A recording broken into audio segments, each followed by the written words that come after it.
tignan natin yung uy, matapang siya. Uy, wala, matapang. Ang tapang mo. Oh. Kasi may inakay kasi siya. Oh. Yung good morning mga kapagaw. Ayan, so ngayon lang na naman makapag-upload ng video na matagal mga kapagaw. So hindi muna tayo mag-upload ng reels. So dito muna mahaba-haba din ang upload natin at update natin itong mga alaga ko mga kapagaw. So tara. So ayan mga kapagaw. So dito ko na nilagay yung mga lovebird natin para mas maganda yung pagpakain ko sa kanila. Hindi na ako pupunta doon. So dito na lang. Tapos mga kasama natin dito yung mga finches. Tignan nyo naman mga kapagaw. So ang dami. Yung pinaggagawa nila ng mga pagpupugaran nila. Ayan.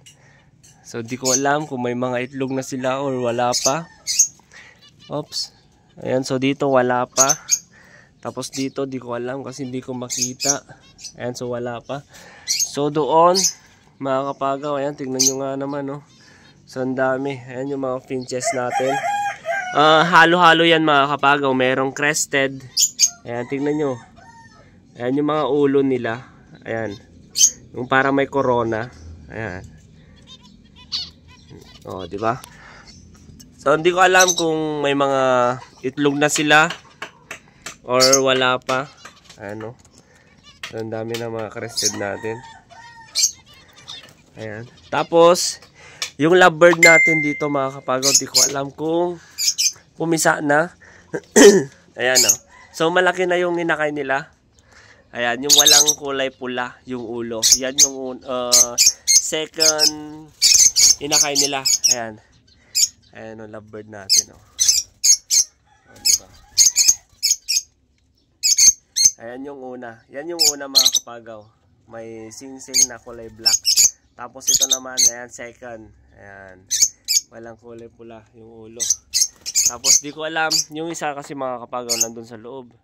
Ayan, so meron silang itlog na 5. sana ma-fertile lahat. Ayan. Tapos dito naman, ayan, so dadalawa yung andito. Ayan o. So, kinabil.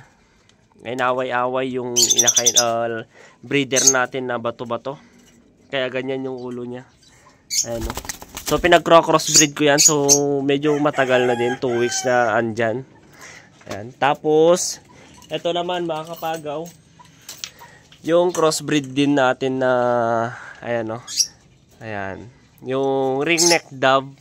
So tinanggal ko ng pakpak para makapag maamo. Kasi kapag tinanggal yun yung pakpak nila mga kapagaw, parang alam nila hindi sila makakalipad. Kasi nga wala silang pakpak. Kaya magiging maamo sila. Ayan, pati itong kalapate. Ayan, tinanggalan ko. Ayan, so para mas hindi sila mailap mga kapagaw. Tapos unti-unti na lang silang magiging maamo kapag lumalaki na yung pakpak nila. Ayan, so pinag-crossbreed ko yan mga kapagaw. Kalapate tapos ringneck dove. Ayan o, yan. Kalapate. Diba? Diyan. Tapos dito naman yung dalawang bato-bato natin na breeder. Ayan. Ayan. Oh, maliwanag. Ayan. So meron na silang dalawang inakay. Oh. Dalawang inakay. So hindi ko pa pwedeng lagyan ng sing-sing kasi medyo maliit pa. Ayan, tingnan nyo naman oh. Ayan. So medyo maliit pa yung pakpak nila mga kapagaw. So hindi pa kasya dito sa sing-sing na binibili ko. Ayan, so ito yung binibili ko mga kapagaw. Ayan. Kapag gusto nyong bumili nito mga kapagaw kung ano yung size, 4mm. Ang size nito mga kapagaw, 4mm. Ayan, sa Shopee ko nabibili. Ayan. 4mm ang size nito. Kapag kwan naman mga kapagaw, mga ganyan malalaki, kundi ganyan yung mga barog natin, red turtle dove, or ringneck dove, or albino, pwede sa 5mm. Ito 4mm lang para sa mga bato-bato natin, mga red turtle dove, lovebird, ganon. 4mm ito mga kapagaw. Tapos kapag medyo mas malaki, gusto nyo, 5mm. Meron sa Shopee mga kapagaw. Ito naman, 5mm to mga kapagaw. Ayan o, 5mm. Mas malaki dito. Ayan o. O, diba? 5mm yan. Marami akong stock. Ayan. So, meron pa, ito, kabibili ko lang ng kahapon, nandun sa bahay. So, yun yung bago. Tan, wag. Ayan. So, ayan. Tapos, dito naman tayo sa kabila. Yung kalapati ko, Daddy. Ayan. Daddy, yung kalapati ako. So, eto naman, yung mga albino natin.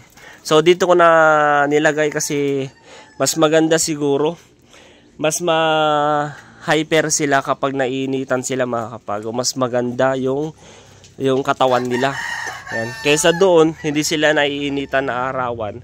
Dito mga kapagaw, inaarawan sila. Kaya medyo mas sila.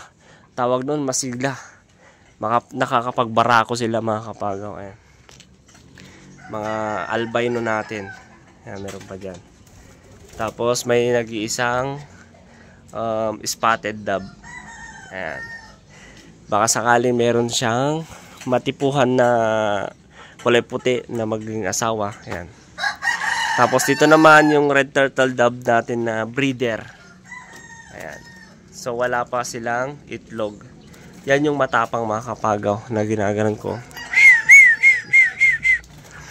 Eto, mayroon akong nilagay na 2 kalapati kaso wala, hindi bumalik. So nakaganyan, nakabukas, wala siyang laman. So dito naman yung breeder ko na si Bronson. Ayun si Bronson, no. So Bronson.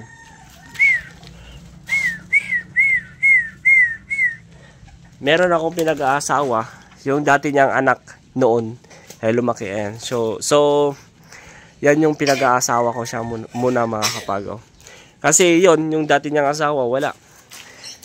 Nangingitlog siya pero hindi niya pinupugad. Nililimliman, kumbaga. Hindi niya nililimliman mga kapagaw. So sayang yung itlog niya kaya pinaghiwalay ko muna. Kaya yan yung pinag-aasawa ko muna mga kapagaw. Tapos dito naman yung bato-bato natin na isa ko din na breeder. So wala pa silang itlog. Ayan. So kapag kung gusto nyong palitan nyo na to mga kapagaw. Breeder ko yan. Mag-asawa yan. Kaso hindi pa sila nangingitlog. Ayan. So maganda.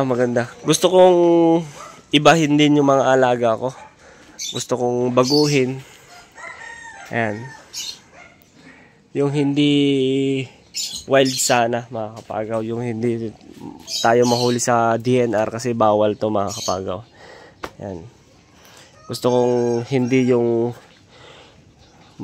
tawag nun, kumbaga hindi yung mga talagang bawal na alagaan natin.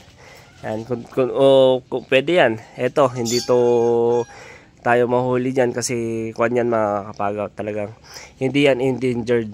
Ayan. Albino. Ito mga kapagaw, di ko lang alam. Ayan. Yung mga spotted dove, mga red turtle dove. Ito mga kapagaw, hindi ko hinuli to. Kundi pa breed ko yan. Ayan. O, diba? So, ang gandang tignan. Tapos, dito naman. So, wala munang laman dito. Kundi mga bato-bato. Ayan. Dadalawa lang yung bato-bato natin. Ayan, tignan nyo. May pumapasok dun, o. Ayan. O, yan, o. Pumapasok, o, diba? Wala pa silang itlog. So, kagaya nito, ayan. Nililimliman niya. Ayan, tignan nyo. Ito mga kabaw, di ko alam kung endangered to mga to. Kasi ang alam ko parang hindi naman ata siguro eh. Kasi ang dami naman dito sa lugar namin, 'di ba? Tapos ako naman nagpaparami ako, mga kapagaw. Ayan, kagaya nito, nangitlog may anak na silang 2, 'di ba? So ganun lang ang pag-aalaga ko dito, mga kapagaw. Ayan. Tapos diyan, tingnan niyo. Ayan. Tapos itong mga zebra finches natin. Ayan. Di ba? Napaparami ko na rin sila. Ayan. Ang ganda. Eto dito mga kapagod, di ko alam kung pumisa na. Kasi ang nakita ko noon, merong 4 na itlog. Tapos doon, ayun yung naglilimlim doon ayun, blurred lang mga kapagaw. Ayan. So sobrang malayo kasi. Ayan. Meron siyang 4. Sana mapisa lahat. At sana hindi kakainin ng butiki yung mga inakay nila mga kapagaw. Kasi dito noon nilagay ko, nawawala yung mga inakay nila. Kaya sana hindi na mawawala yung mga inakay nila dito. Ayan. Ayan, ganda yung pagka-set up natin. Di ba? Dito naman, di ba? Mga lovebird na, hindi ko alam kung pumisa na, hindi pa. Ayan. Di ba?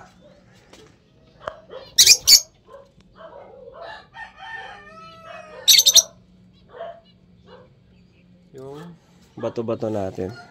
So try natin hawakan mga kapagaw. Try natin.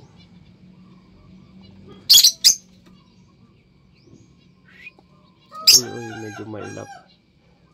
Ayan. Tignan natin yung Uy, matapang siya. Uy, wala, matapang. Ang tapang mo. Kasi may inakay kasi siya. Tapang.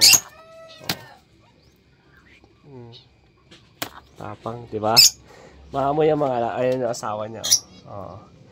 Kaya dito ko na nilagay itong dalawang bato-bato natin. Kasi ang bilis magparami itong bato-bato natin. Yan yung breeder ko. Kaya ang lawak yung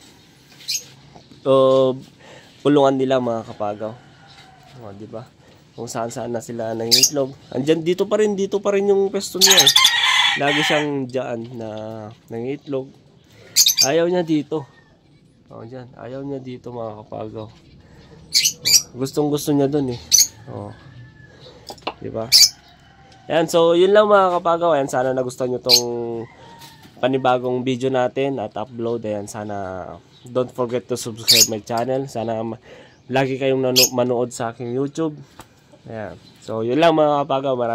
Maraming salamat sa suporta nyo kapagaw. Tapos paki-follow nyo ako sa Facebook ko mga kapagaw, Tantan Kapagaw. Ayan, Tantan Kapagaw ang aking FB page mga kapagaw.